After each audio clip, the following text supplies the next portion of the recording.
Hello friends, welcome to my channel garden and gardening. यहाँ पे देखिए कुछ मेरे पास अडेनियम के पौधे हैं जो कुछ सीड से ग्रो हुए हैं, कुछ नर्सरी से लाए हुए हैं, कुछ कटिंग से ग्रो हैं। तो अभी इनमें देखिए आपको फ्लावर नहीं देखने को मिल रहे होंगे, तो इस समय इन पौधों पे हम काम कर सकते हैं सितंबर के महीने में। और मैंने अभी एक हफ्ते पहले से मैं ही सोच रही हूँ उसको रिपोर्ट करने के लिए, लेकिन टाइम नहीं मिल पा रहा था। और अभी कल से बारिश बहुत ज़्यादा हुई है हमारे वहाँ, तो एक गमले में जो है पानी बहुत ज़्यादा भरा रह रहा था। वो देखिए ये गमला है और इस पर आप फ्लावरिंग भी देख सकते हैं, कितने अच्छे से फ्लावर इस पर आ रहे हैं। लेकिन मैंने सोचा इसको अब रिपोर्ट करें, और गमले में पानी क्यों भर रहा है। तो मिट्टी वगैरह भी मैंने इसकी अच्छी तैयार की थी जिसमें मैंने इसको लगाया था। पौधा भी बहुत हेल्दी ग्रो हो रहा था। तो मैंने नीचे से देखा कि ऐसा तो नहीं, ड्रेनेज होल इसके बंद है, लेकिन ऐसा नहीं था। ये देख सकते हैं आप किस तरह से ये जड़ों से पौधा पूरा जो है इसका होल भर चुका है, तो इसमें से पानी रिस नहीं रहा है। तो बहुत ज़्यादा ज़रूरी हो गया है कि इस पौधे को मैं रिपोर्ट करूं। तो साथ में मुझे कुछ और भी पौधे दिख गए, उनको भी रिपोर्ट कर लेंगे। इस बारिश के टाइम में अगर लगातार बारिश हो रही है तब तो थोड़ा सा इस काम से बचिए, और अगर लगातार बारिश नहीं हो रही है तो ये काम हम कर सकते हैं। उसके बाद भी अगर हमको किसी कारण से अगर रिपोर्टिंग करनी पड़ रही है तो छोटी छोटी चीज़ों का हम ध्यान देंगे तो पौधे हमारे ख़राब नहीं होंगे। अभी जैसे कल से लगातार बारिश हो रही है, इस समय बारिश नहीं हो रही है। पौधों ने अच्छा खासा पानी ले लिया है जितना इनको लेना था बारिश के पानी से।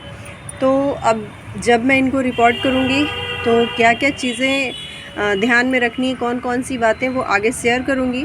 और यहाँ पे देखिए 2 पौधे ऐसे हैं जो नर्सरी से लाए हुए हैं। ये ग्राफ्टेड प्लांट हैं, यहाँ से ग्राफ्ट किए हुए हैं। एक में वाइट कलर के फ्लावर आते हैं और एक का कलर ही मुझे नहीं याद है इसमें किस कलर के फ्लावर आते हैं। तो कोडेक्स देखिए काफ़ी थिक हो रखा है, और इनमें भी एक में पूरा इसका देखिए, इसमें तो नहीं आया हुआ है लेकिन इस पर फ्लावर नहीं आ रहे हैं, तो इसमें फर्टिलाइज़र देना ज़रूरी है।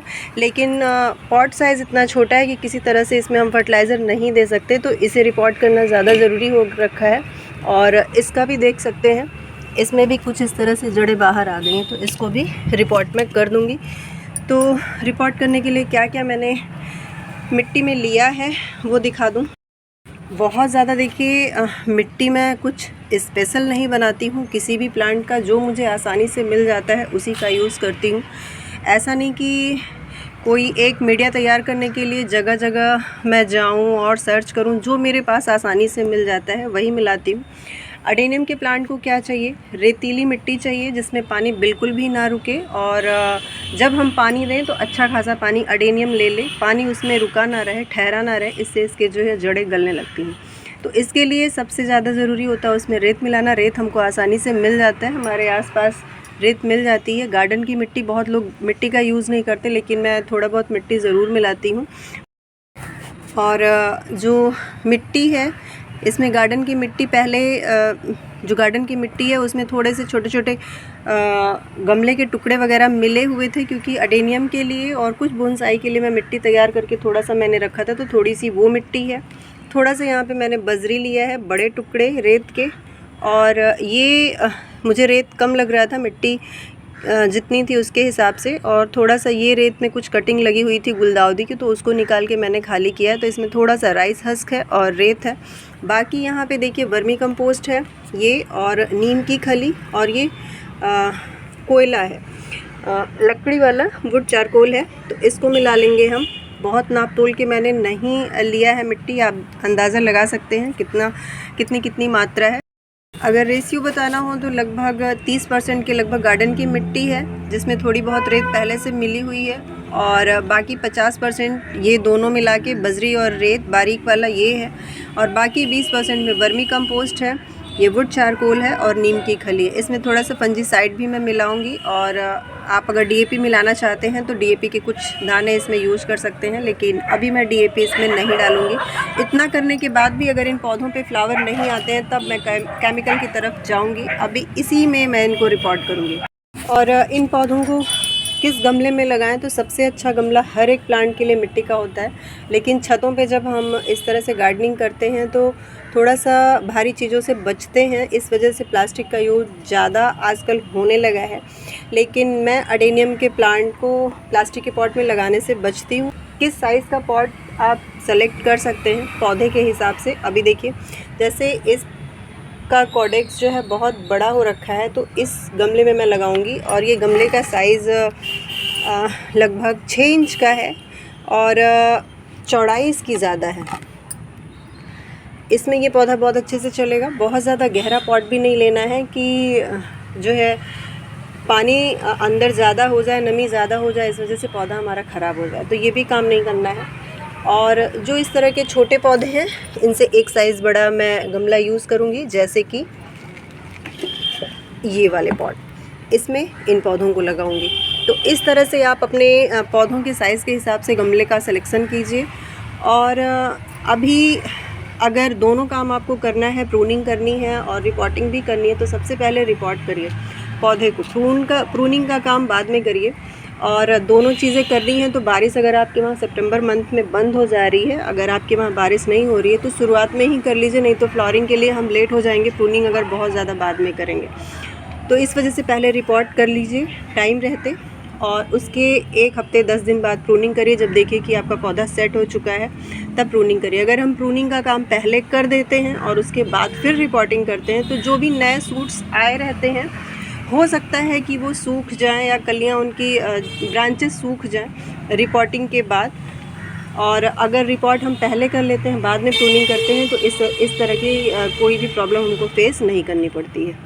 इस तरह से देखिए, होल को कवर करने के लिए मैंने कॉटन का कपड़ा डाल दिया है।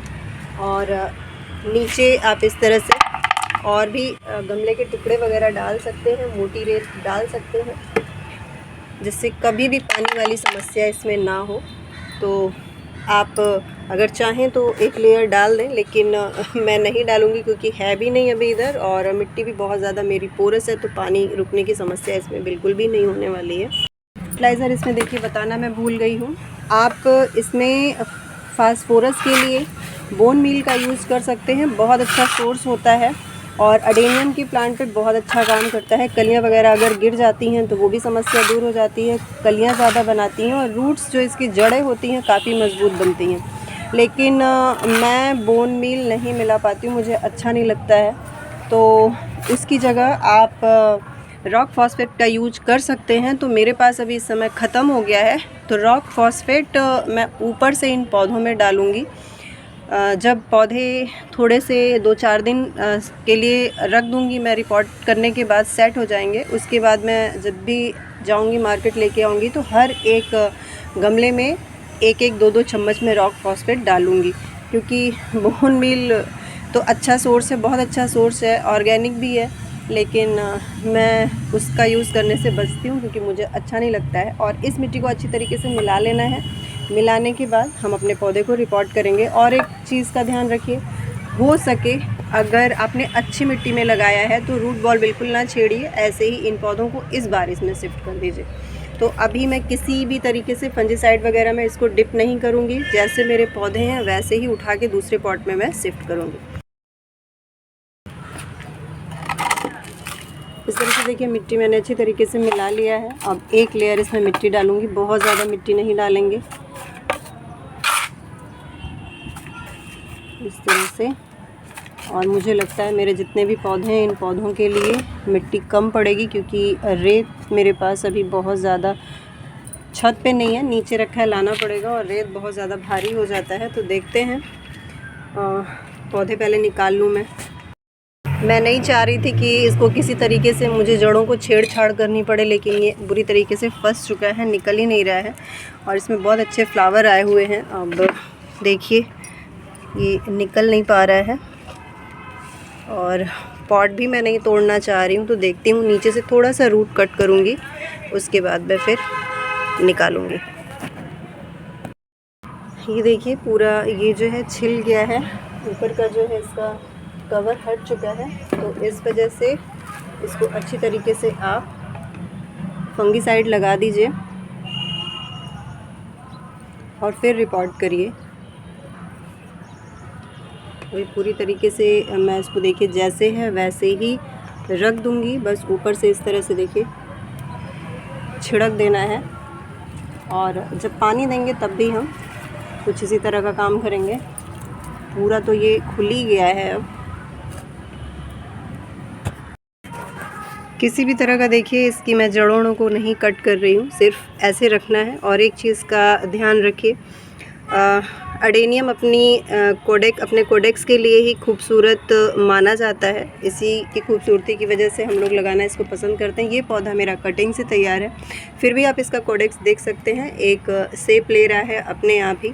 तो बहुत ज़्यादा इसको दबाना नहीं है। जितनी बार भी हम रिपोर्ट करते हैं अडेनियम के प्लांट को, थोड़ा सा उसको ऊपर की तरफ शिफ्ट करते हैं और फिर रिपोर्ट करते हैं। तो अभी देखिए पूरा इसको मैं खोलूँगी, नीचे वाले हिस्से में सिर्फ मिट्टी रहेगी, बाकी बहुत ज़्यादा भरने भी वाली नहीं हूँ मैं, जिससे इसमें मैं अच्छी तरीके से साल भर फर्टिलाइज़र वगैरह दे पाऊँ। ये अच्छे तरीके से लगा दिया है और मिट्टी को अच्छे से दबाइए, जिससे जो है ये हिले डुले ना प्लांट हमारा, और 4-5 दिन में अच्छी तरीके से सेट हो जाए। इसमें पानी मैं अभी नहीं दूंगी क्योंकि मिट्टी भी मेरी गीली है और बारिश अभी कल भी हुई थी, आज भी हुई है सुबह में। तो इसमें अब किसी भी तरह से पानी नहीं दूंगी 2 दिन, उसके बाद मैं पानी दूंगी और अभी छाया वाली जगह पे इसको मैं रखूँगी। तो इस तरह से जितने भी पौधे हैं सबको मैं रिपोर्ट कर लेती हूँ, फिर दिखाती हूँ आपको कि किस तरह से मेरे पौधे रिपोर्टिंग के बाद बड़े गमलों में दिख रहा है। इस वाले प्लांट को देख सकते हैं और इस पे फ्लावर नहीं आ रहा है। इसमें मल्टी पेटल वाइट कलर के बहुत खूबसूरत से फ्लावर आते हैं और जिनका बॉर्डर हल्का सा पिंक होता है। और ये भी छोटे से पॉट में लगा हुआ था। आप प्लांट साइज़ देख सकते हैं और ये पॉट साइज़ देख सकते हैं, कुछ इस तरह से था। और अभी इसको देखिए नीचे से इसमें भी जड़ें निकल आई थी ड्रेनेज होल से। तो मैं इसको कुछ नहीं करूँगी, जैसे है वैसे ही, बस ये देखिए थोड़ा सा साइड से रूट हटा दूँ, उसके बाद बस ऐसे ही शिफ्ट करूँगी। यहाँ देखिए सभी पौधों को मैंने लगा दिया है बड़े गमलों में। अब इनको 2 से 3 दिन यहीं छाया में रखूँगी, उसके बाद इसमें पानी दूँगी फंगीसाइड मिला के। और फिर जब ये पौधे सेट हो जाएंगे तब इसमें एक बार मैं रॉक फॉस्फेट का यूज़ करूँगी, डालूँगी। हर एक पॉट में 1-1 या 2-2 चम्मच, जिस हिसाब से पौधा उस हिसाब से डालूँगी। और बाकी जो मेरे पौधे हैं उन पौधों में अभी मैं उन पौधों को दूसरे गमले में शिफ्ट नहीं करूँगी। फरवरी के टाइम में उनको मैं रिपोर्ट करूँगी, तो उनमें अभी सिर्फ फर्टिलाइज़र देने का काम मुझे करना है। तो सितंबर में आप ये काम कर सकते हैं, प्रूनिंग का भी काम कर सकते हैं, रिपोर्ट भी कर सकते हैं पौधों को, और फर्टिलाइज़र वगैरह जो देना है वो चीज़ें आप इन पौधों पे कर सकते हैं।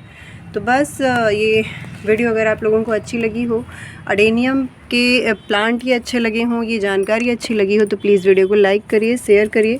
चैनल पर नए हैं तो चैनल को सब्सक्राइब भी कर लीजिए। आज की वीडियो में इतना ही, फिर मिलती हूँ आपसे अपनी अगली वीडियो में ऐसे ही किसी नए टॉपिक के साथ।